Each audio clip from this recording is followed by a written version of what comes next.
ہمارے چینل کے ساتھ جڑے رہنے کے لیے ہمارے چینل کو سبسکرائب کیجیے اور بیل کے آئیکن بٹن کو ضرور پریس کر دیجیے۔ ہماری انفارمیشن اگر آپ کو اچھی لگتی ہے تو اپنے فیملیز فرینڈ کے ساتھ شیئر کیجیے اور لائک ضرور کیجیے۔ جزاک اللہ۔ ہاں غلام تھے بیچارے یا نوجوان تھے۔ نوجوانوں پر بزرگوں کو خود ہی حق حاصل ہوتا ہے، جو چاہیں کرے، اور غلام تو ملکیت ہوتا ہے، زندہ ذبح کر دے تبھی کوئی پوچھنے والا نہیں۔ تو جو بیت رہی تھی بلال پر، ابو فقی پر، زنیرہ پر، جو ان پر بیت رہی تھی، جو خباب پر بیت رہی تھی، جس طرح ہلاک کیا گیا ہے حضرت سمیہ کو، حضرت یاسر کو، یہ ساری تکلیفیں انہیں بھی تھی، لیکن کیا اس کا یہ بالواسطہ عیسیٰ محمد کے لیے نہیں تھا صلی اللہ علیہ وسلم؟ آپ کے ساتھی، آپ کے جانثار، لیکن آپ ان سے بھی کیا کہیں، فصبروا فصبروا فصبروا۔ جب ابو جہل بدترین ٹارچر کر رہا تھا حضرت سمیہ اور حضرت یاسر کو رضی اللہ تعالیٰ عنہما، آپ کے علم میں ہے کیسی کیسی ٹارچر کی ہے؟ جوان بیٹے کو باندھ دیا ایک ستون کے ساتھ، اس کی نگاہوں کے سامنے برہنہ کیا ہے ماں کو،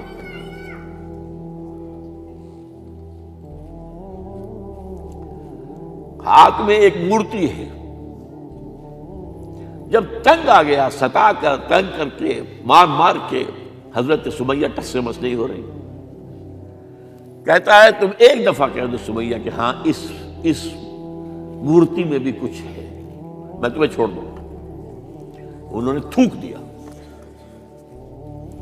برچھا مارا ہے شرمگاہ کے اندر۔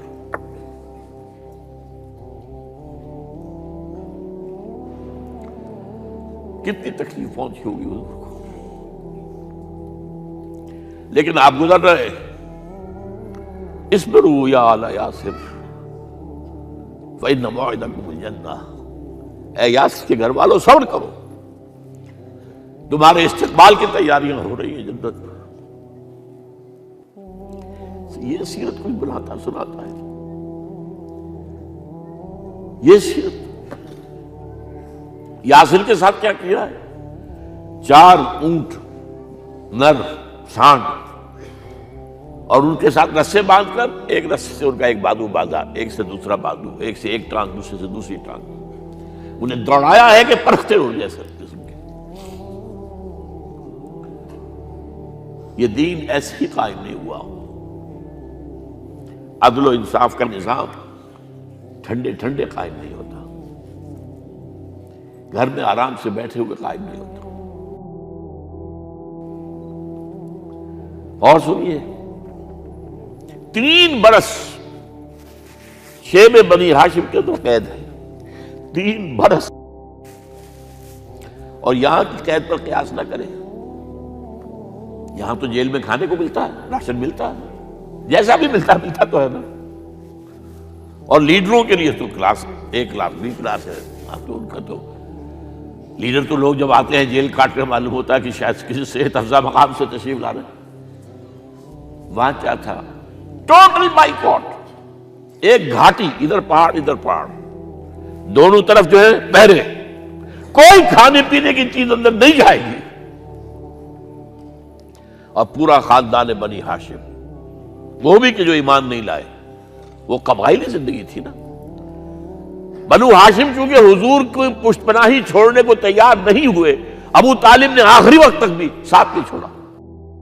ہاں، آخری وقت کے قریب ایک بات ہو گئی تھی، ایک مرتبہ تو ہوا کہ وفد آیا ہے قریش کا کہ اپنے بھتیجے کو روک لو، وہ ہمارے معبودوں کی توہین کرتا ہے۔ ابو طالب نے بلایا اور آپ سے کہا کہ یہ کچھ اپنے رویے کو بدلے۔ آپ نے فرمایا چچا جان، اب تو چاہیے میرے ایک ہاتھ پر سورج اور دوسرے پر چاند رکھ دے، میں اپنے اس مشن کو چھوڑ نہیں سکتا۔ یہ ہے استقامت۔ اور ابو طالب کے عین انتقال کے وقت جو معاملہ ہوا، جب وفد آیا ہے کہ ٹھیک ہے اب ہمارا جو ہے صبر کا پیمانہ لبریز ہو گیا ہے، اب ٹھیک ہے آ جاؤ میدان میں، تم بھی ساتھ چھوڑنے کو تیار نہیں ہو۔ ابو طالب نے بلایا اس کو، بھتیجے مجھ پر اتنا بوجھ نہ ڈالو جو میں برداشت نہ کر سکوں۔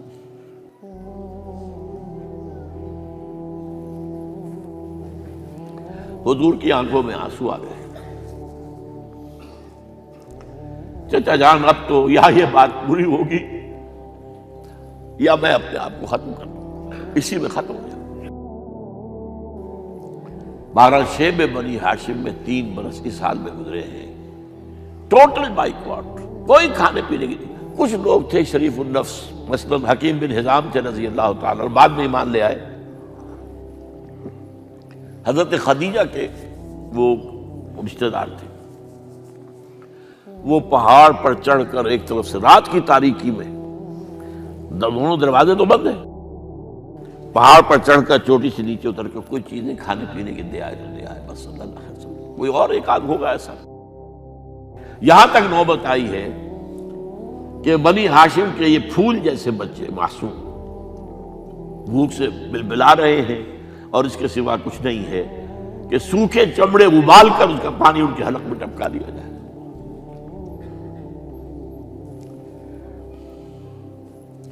اور جو ہوا وادی طائف میں، جب مکے والوں نے فیصلہ کر لیا کہ آپ قتل کر دو، ابو طالب بھی فوت ہو چکے ہیں، اب کوئی اندیشہ نہیں، کوئی خانہ جنگی شروع نہیں ہوگی، کوئی انٹرا ٹرائبل وار نہیں ہوگی، تو آپ طائف گئے ہیں۔ شاید وہاں کے 3 سردار تھے بڑے، اور یہ طائف اصل میں قریشی کا سمجھیے کہ یہ ان کا گرمیوں کا یہ صحت افزا مقام تھا۔ یہ تمام جو سردار تھے مکے کے، ان کی جائیدادیں وہاں کی باغات تھے، اور وہاں کے بھی 3 سردار تھے، تو شاید ان میں سے کسی کو اللہ توفیق دے دے۔ وہاں گئے ہیں اور صرف ایک ساتھ ہیں، حضرت زید بن حارثہ، حضرت ابو بکر بھی ساتھ نہیں، سائے کی طرح ساتھ رہنے والا بھی ساتھ نہیں تھا۔ وہاں جا کر جو آپ نے تینوں سے بات کی ہے، تینوں نے وہ باتیں کہی ہیں جو کلیجے کو چیر جائیں۔ تمہارے سوا کوئی اللہ کو نہیں ملا تھا رسول بنانے، جاؤ چلے جاؤ۔ ایک کہتا ہے فوراً چلے جاؤ یہاں سے، اس لیے کہ ہو سکتا ہے کہ تم سچے ہو تو کہیں میں تمہاری توہین نہ کر دوں، اور یہ بھی ہو سکتا ہے تم جھوٹے ہو تو جھوٹے کو میں منہ نہیں لگانا چاہتا۔ 3 دن کی یہ سختی، اور اس میں کیا ہو رہا ہے، اسٹریٹ ارچنز جو کہلاتے ہیں ہمارے یہاں، ٹھوکرے گلیوں کے، انہیں اشارہ کر دیا ذرا ان کی خبر لو، اب وہ پتھراؤ کر رہے ہیں۔ جیسے ہمارے ہاں کوئی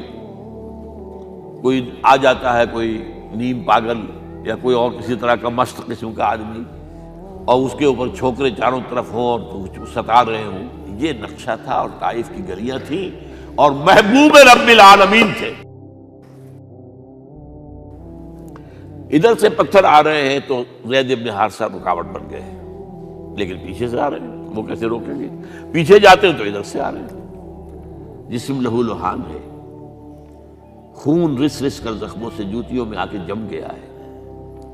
پھر وہاں سے آپ نکل کر گئے ہیں، ایک باغ میں تھوڑی سی پناہ لی ہے تھوڑی دیر کے لیے، جوتے بڑی مشکل سے اترے ہیں، خون جمع ہوا، اور وہ جو پھر دعا نکلی ہے آپ کے، وہ کلیجے کو چیر جانے والی ہے۔ اللہم الیک اشکو ضعف قوتی وقلت حیلتی وحوانی علی الناس، اے اللہ تیری جناب میں فریاد لے کر آیا ہوں، اپنی قوت کی کمی کا، اپنے وسائل کی کمی کا، اور لوگوں میں جو رسوائی ہو رہی ہے، الی من تکلنی الی بعید یتجہمنی او الی عدو ملکت امری، مجھے کس کے حوالہ کر دیا ہے، مجھے دشمن کے حوالے کر دیا جو چاہے میرے ساتھ کر گزرے۔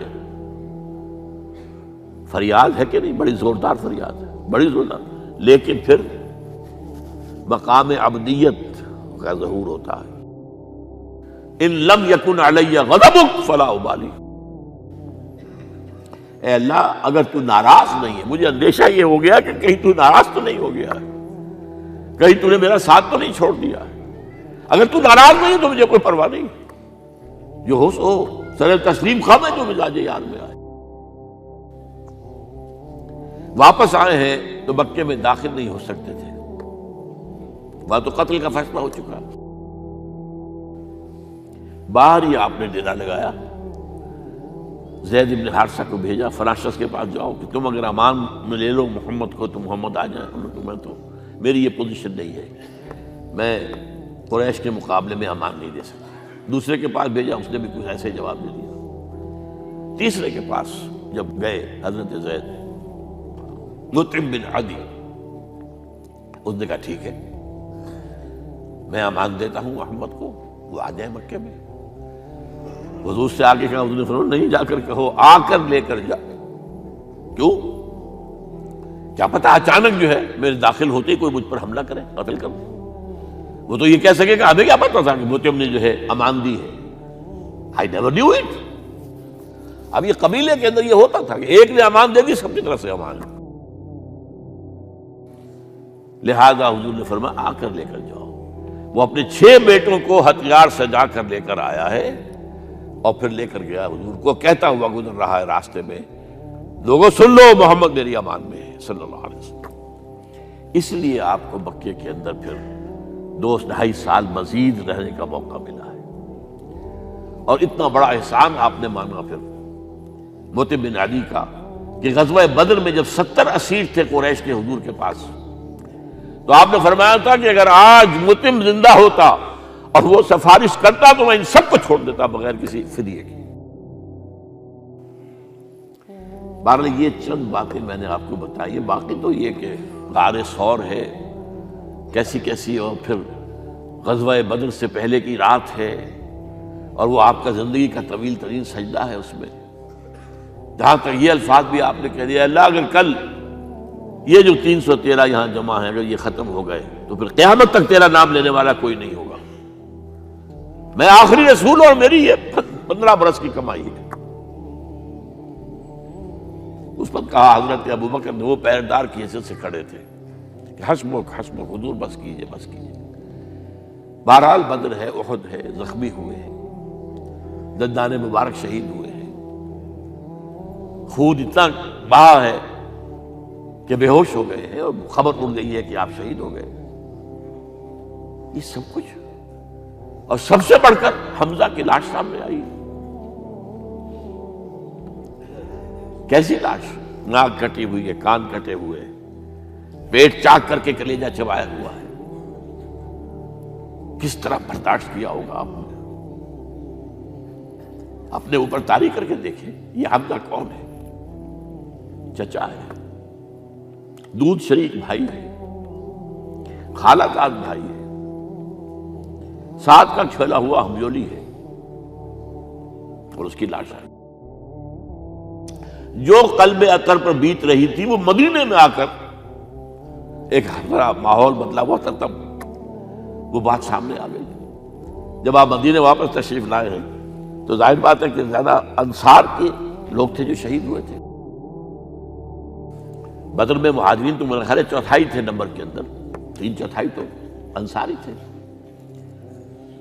اسی طریقے سے احد کے اندر معاملہ ہے، تو مختلف گھروں سے عورتوں کے بین کرنے کی آوازیں آ رہی تھی، اس لیے کہ اس وقت تک بین کرنا حرام نہیں قرار دیا گیا تھا، ممنوع نہیں تھا۔ آوازیں سن کر حضور کی زبان مبارک سے نکل گیا اما حمزہ تو فلا بواکی لہو، ہائے حمزہ کے لیے تو کوئی رونے والی بھی نہیں ہے۔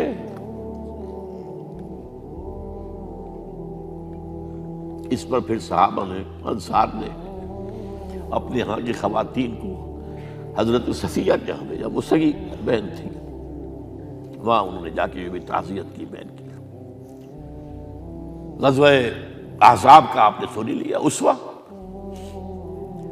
اسوہ رسول پر نہ معلوم کیا کیا باتیں چیز لوگوں میں مشہور ہو گئی ہیں۔ اسوہ کا لفظ آیا کہاں ہے قرآن میں؟ سورہ احزاب میں۔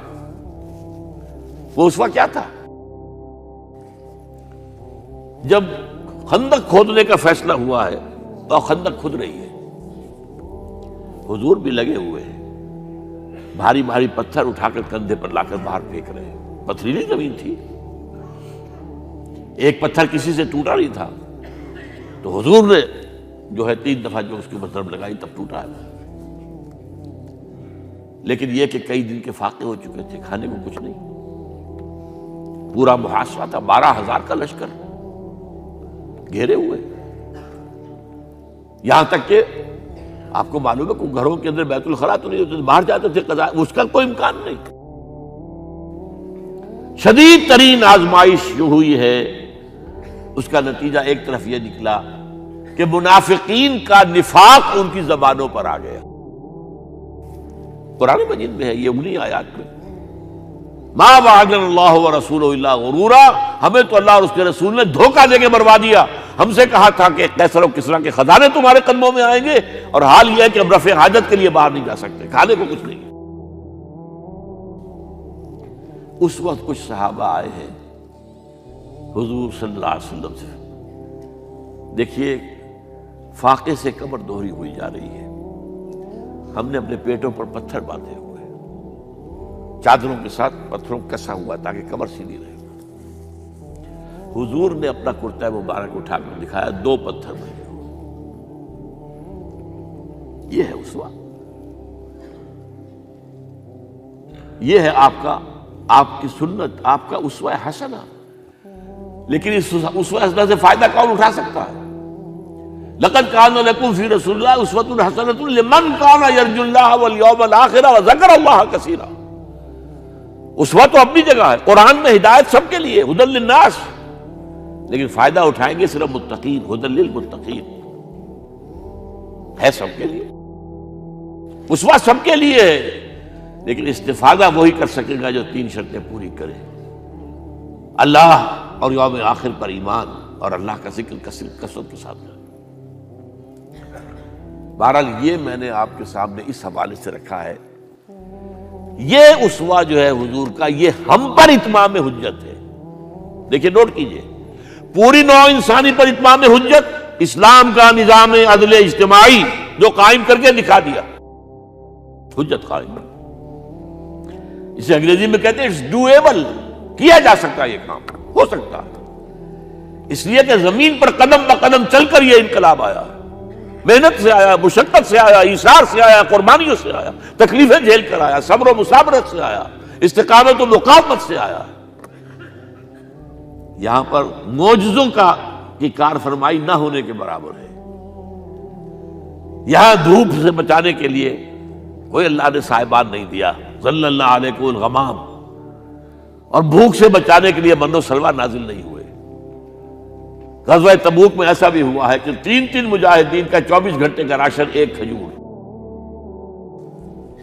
ایک نے منہ میں رکھی، کچھ چوس لی، کچھ گلوکوز چلا گیا اس میں سے، دوسرے کو دے دی، اس نے چوس لی، بھی تیسرے کو دے دی. من و سلوہ نازل نہیں ہوئے.